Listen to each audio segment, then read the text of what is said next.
Assalamualaikum warahmatullahi wabarakatuh. Selamat siang Ibu-ibu, dan rekan-rekan mahasiswa lainnya. Perkenalkan saya Hairunisa Zulhira. Di sini saya akan menjelaskan terkait, gimana sih cara proses pendaftaran usaha di GoFood dan Gojek yang akan disampaikan oleh Jaki gitu. Tapi sebelumnya, kira-kira Ibu-ibu tahu nggak nih, kenapa sih kita harus mendaftarkan usaha kita di GoFood atau di Gojek gitu. Padahal kan gampang gitu ya, jual aja secara langsung. Kira-kira Bu Ucu atau Bu Ivan ada yang mau jawab nggak? Kenapa nih kita harus daftarin usaha kita di GoFood gitu misalnya? Ya paling untuk mempermudah kita jual, terus kalian kita promosiin. Oke, baik. Benar sekali Ibu. Nah, kita kan gampang ya sebenarnya untuk menjual, ya udah langsung aja ke orang-orang terdekat atau ke siapa, tapi kita tuh harus menyesuaikan dengan perkembangan digital saat ini. Sekarang kan lagi trennya itu kan perkembangan teknologi digital gitu. Jadi kita harus memanfaatkan itu. Misalnya kita menggunakan gadget ini, gadget yang kita miliki dengan mendaftarkan usaha kita di marketplace atau pasar virtual gitu ya. Nah, manfaatnya itu benar yang dikatakan oleh Bu Ivon. Pertama itu kita dapat memaksimalkan potensi bisnis usaha kita. Karena yang beli produk kita itu tidak hanya sekitaran lokasi kita aja, misalnya di KWT Flamboyan aja atau di RW 9 Bantarjati saja gitu. Jadi bisa lebih dari itu, bisa sekota Bogor atau lebih bahkan lebih luas dari itu. Kemudian yang kedua ini kita dapat mempermudah pelanggan untuk menemukan usaha kita, karena mereka itu tidak perlu susah-susah mencari sendiri gitu, kayak panas-panas nyari misalnya mau nyari keripik bayam nih di mana ya, katanya gitu. Terus mereka jadi tinggal ketik aja misalnya keripik bayam, nanti muncul tuh misalnya, keripik bayam, KWT Flamboyan, nah kayak gitu, nanti langsung terhubung secara otomatis. Nah itu manfaatnya. Oke, next. Di sini saya akan menjelaskan tentang proses pendaftaran usaha secara mandiri uh, di GoFood ya. Nah, di GoFood ini daftarnya itu melalui GoBiz. Nah, pertama ini ada 3 rangkaian. Yang pertama itu registrasi. Jadi kita harus melengkapi data-data dan identitas dari usaha kita gitu, identitas pemilik usaha juga. Kedua, ini ada verifikasi dari pihak tim Gojeknya dari registrasi yang telah kita lakukan. Ketiga ini ada aktivasi. Proses aktivasi ini akan berbeda-beda untuk masing-masing produknya. Oke, next. Nah, pertama ini registrasi. Nah, pertama ini untuk registrasi, kita itu untuk mendaftarkan usaha kita ke Gojek itu kita harus download Gobiz gitu. Ini logonya seperti yang di layar. Di Play Store kita juga ada di Android maupun di laptop juga ada gitu. Lalu daftarkan usaha kita. Ini tampilan awalnya kalau misalnya kita download Gobiz. Nah, kemudian langsung daftar Gobiz. Nah, ini sebelah kanan ada data-data yang harus kita lengkapi nih. Identitas apa sih data yang kita butuhkan itu seperti identitas pemilik, KTP, terus informasi rekening bank, informasi usaha, informasi outlet, dan ada pilihan layanan juga. Nah, kita akan bahas satu-satu di sini. Next. Nah, pertama itu identitas pemilik. Jadi, ibu-ibu ini harus tentuin dulu nih siapa yang mau megang aplikasi, yang mau megang Gobiznya. Jadi, kalau misalnya ada pesanan masuk tuh, jadi misalnya yang megang Ibu Ivon gitu. Jadi, ini harus pakai identitas Bu Ivon gitu. Pertama ini masukkan data yang diminta nih di layar, misalnya nama ini harus sesuai dengan KTP pemilik usaha. Terus di sini juga diminta pengambilan foto KTP. Jadi kita foto diri sambil pegang KTP kayak gitu. Nah, dipastikan fotonya ini jangan blur ya Ibu-ibu. Terus harus jelas gitu. Jangan ada pantulan cahaya nih seperti yang nomor pertama ini benar dan dua lainnya itu salah gitu. Oke, next. Kemudian masuk ke informasi rekening bank. Nah, rekening bank ini diusahakan juga atas nama pemilik yang didaftarkan tadi, di nama pemilik nih. Jadi isi datanya itu kalau misalnya misalnya Bu Ivon yang didaftarin gitu, tapi nggak ada, tapi Ibu nggak punya rekening gitu, oke pakai rekeningnya Bu Ucu gitu, tapi harus ada kayak dokumen tambahan pendukung berupa buku tabungan atau rekening koran dari rekeningnya Bu Ucu, seperti itu. Next. Ketiga, ada informasi usaha. Nah, kita ini harus lihat panduan penulisan nama usaha gitu, agar tidak terjadi kesalahan. Setelah itu, isi data yang tertera pada layar ini. Nah, ini panduannya itu misalnya dalam menuliskan nama usaha itu harus dilengkapi dengan nama lokasi, misalnya kayak Teh Daun Kelor, KWT Flamboyan, Bantar Jati, seperti itu. Harus lengkap, karena mungkin Teh Daun Kelor itu tidak hanya dijual oleh KWT Flamboyan saja kayak gitu. Jadi harus lengkap dengan dengan lokasinya. Oke, next. Nah, kemudian ada informasi outlet atau informasi lokasi usaha kayak gitu. Pertama ini kita harus lihat panduannya, karena setiap alamat itu ada beda-beda. Kalau misalnya outletnya di rumah sendiri sih oke, kita pakai alamat rumah, lengkapi dengan jalan, nomor jalan, kayak nama area dan kota. Kemudian kalau misal di sebuah grup atau di kayak mall itu harus dikasih tahu lantainya lantai berapa kayak gitu. Ini bisa dibaca Ibu-ibu untuk panduannya. Kemudian ada juga kita nanti disuruh untuk foto outletnya itu dari luar gitu. Pastikan fotonya itu juga jelas, tidak blur, memiliki pencahayaan yang bagus, dan nama outlet itu terlihat jelas gitu. Jadi terlihat misalnya KWT Flamboyan gitu. Itu terlihat jelas di fotonya juga ada gitu. Oke, next. Nah, kemudian ada pilihan layanan di sini. Kita harus memilih layanan yang akan kita aktifkan mau apa aja, misalnya mau GoFood sama GoPay. Oke, kita aktifkan, ini tinggal di checklist aja ya Ibu-Ibu. Nah, selanjutnya, untuk registrasi, next, registrasi hanya sampai di situ, kemudian apabila kita, mungkin bisa di next operator. Oke, kemudian registrasi sudah selesai, nanti datanya kita simpan, kemudian kita harus menunggu proses verifikasi dari tim Gojek selama 2 hari kurang lebih seperti itu. Nah, ini ada 3 kemungkinan dari Gojek gitu akan menanggapi. Itu pertama, ini usaha kita ini datanya disetujui. Maka kita akan dapat notifikasi dari aplikasi Gobis itu dan email yang terdaftar. Selanjutnya kita bisa melanjutkan ke proses aktivasi kalau misalnya udah disetujui. Tapi kalau misalnya ada ditolak atau datanya butuh perbaikan, ini juga akan ada notifikasi dan dari aplikasi Gobis dan email kita. Nah, kita itu harus memperbaiki, misal datanya itu ada yang salah atau ada yang kurang kayak gitu. Waktu yang diberikan untuk memperbaiki ini selama maksimalnya ini 3 kali dalam 14 hari. Jadi kalau misalnya dalam waktu 2 minggu itu ibu-ibu nggak memperbaiki, itu otomatis gagal dan harus melakukan registrasi ulang gitu. Oke, next.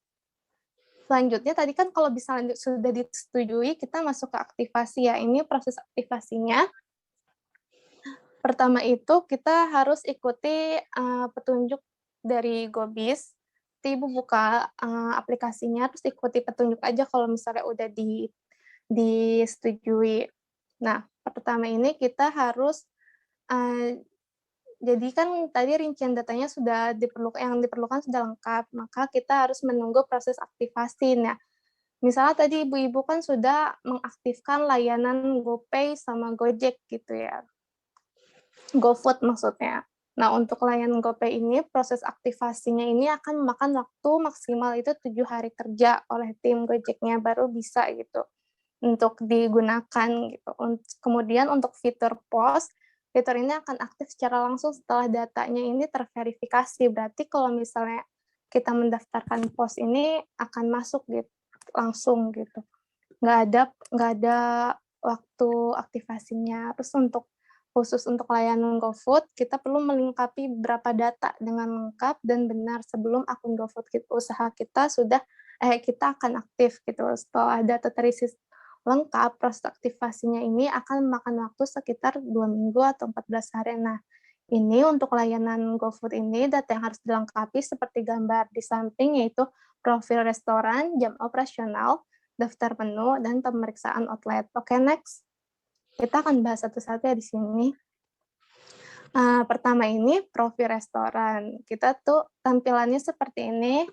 Diminta foto profil restoran, kita tambahkan foto. Nah, di fotonya ini baca dulu ketentuan foto gambarnya agar tidak terjadi kesalahan. Lalu klik tambah di bagian kategori makanan dan pilih maksimal 3 kategori yang sesuai dengan usaha kita kayak gitu.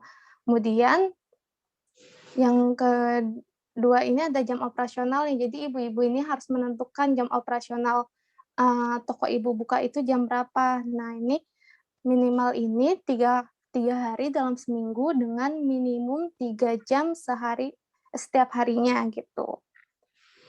Kalau lebih dari itu ya boleh gitu, lebih baik gitu. Kemudian next, kemudian daftar menu. Nah, ini paling penting ya. Jadi ibu-ibu ini harus memfoto gitu menu-menu yang ibu-ibu jual di Gojek ini gitu. Terus pastikan fotonya ini harus jelas ya ibu-ibu ya. Terus buat dengan semenarik mungkin. Jadi yang konsumen gitu, pembeli yang melihatnya juga kayak ingin mencoba seperti itu. Nah, ini minimal 3 menu yang bisa didaftarin di Gojek, minimal ya ibu-ibu. Oke, next. Kemudian setelah tiga data yang tadi selesai, kayak tadi tuh profil restoran, jam operasional, dan daftar menu, nanti akan ada pengecekan outlet gitu. Nah, ini tuh pengecekan data itu maksimal 2 hari kerja. Nah, jika ketiga yang tadi saya sebutkan itu sudah lolos, maka kita ini akan mendapat notifikasi dari Gobis dan email mengenai kunjungan mitra driver gitu.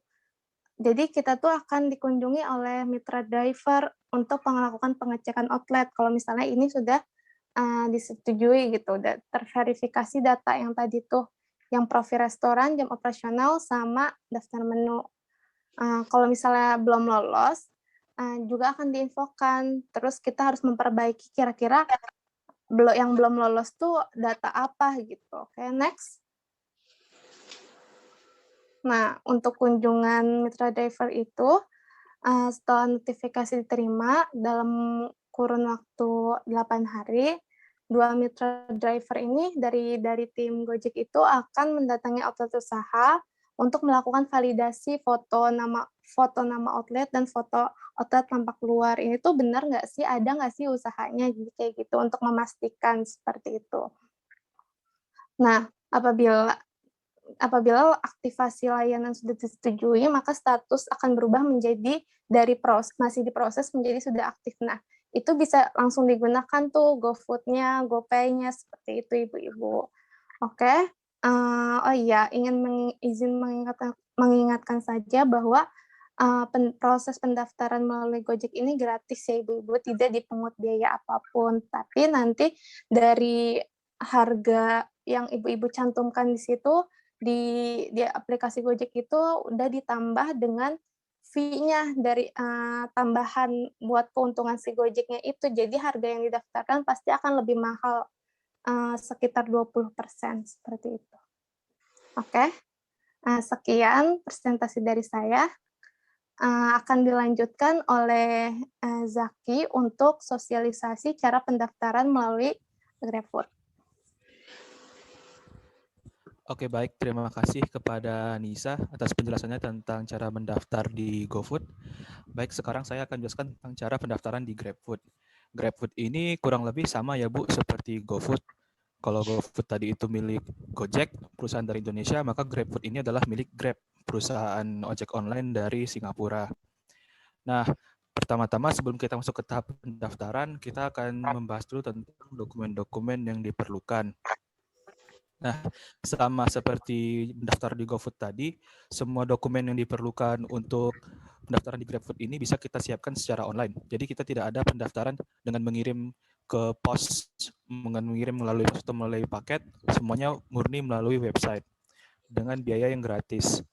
Nah, pertama-tama itu yang kita perlukan adalah profil restoran atau warung makan. Mulai dari nama restorannya atau nama toko, lalu alamat, email, dan nomor telepon. Lalu ada foto KTP pemilik toko atau penanggung jawabnya. Jadi kalau dalam konteks KWT Flamboyan, maka di sini adalah foto KTP milik ketua KWT Flamboyan. Lalu foto selfie sambil memegang KTP, lalu ada foto NPWP asli milik pemilik. Jadi kalau tidak ada NPWP, kita tidak bisa mendaftar di GrabFood. Lalu ada foto daftar menu beserta harganya yang sesuai yang nanti akan dicantumkan di aplikasi GrabFood. Lalu foto makanannya masing-masing, foto warung tampak dari luar yang kelihatan logo atau nama tokonya, lalu foto warung dari dalamnya, foto logo, dan foto buku rekening tabungan dengan atau e-banking dengan menampilkan nomor rekening. Seandainya foto buku rekening ini tidak ada, ingin memakai foto buku rekening milik orang lain, maka harus menggunakan surat kuasa. Next.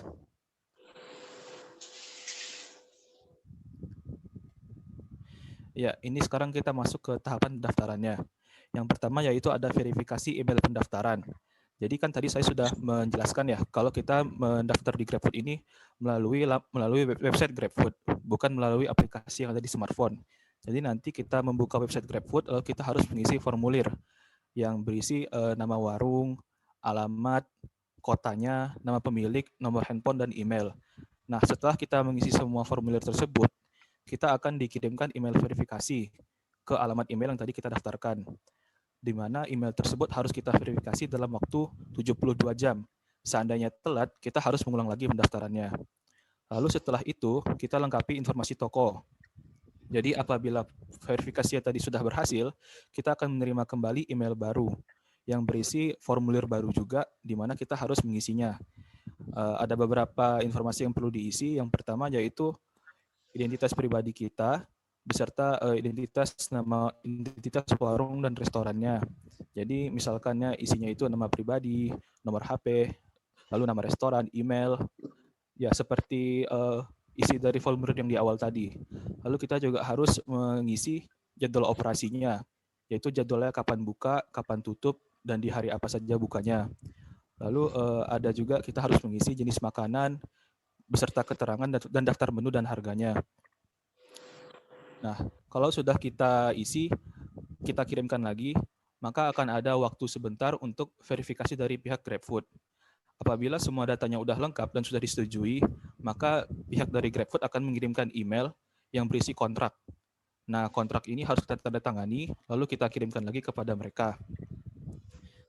Setelah kita kirimkan, maka kita akan mendapatkan email verifikasi lagi, seandainya tadi kontrak diterima. Nah, verifikasi ini berupa email dan harus kita lakukan dalam waktu 72 jam semenjak emailnya dikirimkan. Kalau lupa kita kirimkan lagi, maka verifikasinya gagal. Jadi kita harus meminta lagi email verifikasinya kepada tim dari GrabFood. Nah, kenapa sih kita ada banyak verifikasi melalui email? Kenapa nggak bisa langsung sistemnya secara otomatis kayak tadi di Gojek, di GoFood? Nah, ini salah satu sistem dari GrabFood untuk meminimalisir penipu atau meminimalisir toko-toko yang abal-abal gitu loh, Bu. Jadi toko-toko yang ada di GrabFood ini tuh toko-toko yang emang udah terjamin keamanan serta kualitasnya gitu. Lalu setelah kita verifikasi email dari outlet, akan ada proses verifikasi dari pihak OVO. Nah, kalau kita itu kan dalam menerima pembayaran bisa melalui cash, COD atau melalui pembayaran digital. Kalau di GoFood itu ada yang namanya GoPay. Kalau di GrabFood itu mereka bekerjasama dengan pihak OVO. Nah, pihak OVO ini adalah pihak ketiga sehingga nanti prosesnya pun di luar ini juga. Nah, nanti kalau kita ingin mengikuti OVO, nanti akan ada verifikasinya lagi. Nah, verifikasinya ini tuh sama seperti di formulir yang pertama data-datanya. Jadi kita harus masukkan nama kita, terus identitas restoran dan alamat restoran. Setelah semua datanya divalidasi, kita akan dapatkan notifikasi dari tim OVO. Kalau semua proses ini sudah selesai, maka pihak dari GrabFood akan mengirimkan materi pelatihan. Materi pelatihan ini isinya simpel saja, cuma cara mengaktifkan aplikasi GrabFood dan cara mengaktifkan akun. Begitu. Next. Iya, jadi sebenarnya kalau dari sistem dan dari cara penjualan itu tidak ada perbedaan yang terlalu kentara di antara GrabFood dan GoFood. Nah, akan tapi perbedaan itu ada di sistem bagi hasil. Tadi Nisa di bagian GoFood sudah menjelaskan kalau GoFood itu bagi hasilnya adalah sebesar 20%. Akan tetapi semenjak tahun ini, tepatnya di bulan Maret, ketentuannya berubah menjadi 20% tambah 1.000. Adapun GoFood semenjak dahulu buka sampai sekarang tarifnya adalah flat 30%. Nah, jadi potongan harga sistem bagi hasil ini sebenarnya tidak akan terlalu terasa kalau ibu-ibu menjual produk dengan harga yang murah, misalkan 10.000. Saya contohkan ya, misalkan ibu-ibu ingin menjual keripik bayam melalui GoFood dan GrabFood seharga 10.000. Bagi hasil di GoFood, ibu-ibu harus membayar kepada pihak GoFood 20% tambah 1.000. Maka ibu akan membayar 3.000 kepada GoFood, 7.000-nya kita ambil sendiri. Kalau ibu-ibu menjual di GrabFood, potongan 30% sama. Ibu-ibu akan memberikan 3.000 kepada pihak GrabFood dan 7.000-nya kepada ibu-ibu, diambil sendiri. Nah itu kurang lebih ilustrasinya ya. Akan tetapi bedanya akan lebih terasa kalau ibu-ibu menjual dengan harga yang lebih tinggi. Misalkan ibu-ibu mau menjual paket keripik bayam ditambahkan teh daun kelor seharga 20.000. Maka ibu-ibu akan membayar, kalau dijual lewat GoFood, maka ibu-ibu akan membayar sebesar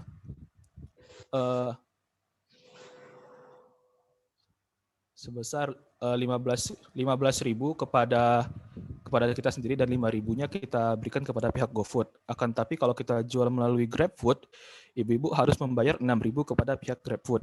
14.000-nya kita ambil sendiri. Kan udah ada beda 1.000-nya itu. Ada beda 1.000.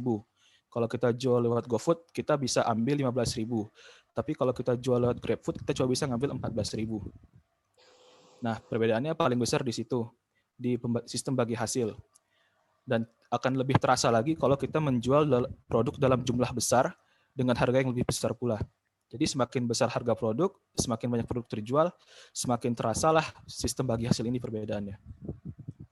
Jadi kalau perbedaan dari situ saja. Jadi ada keuntungan yang lebih besar kalau kita berjualan di GoFood dibandingkan di GrabFood. Sekian. Mungkin untuk selanjutnya saya kembali serahkan kepada MC. Baik, terima kasih kepada Zaki dan Nisa.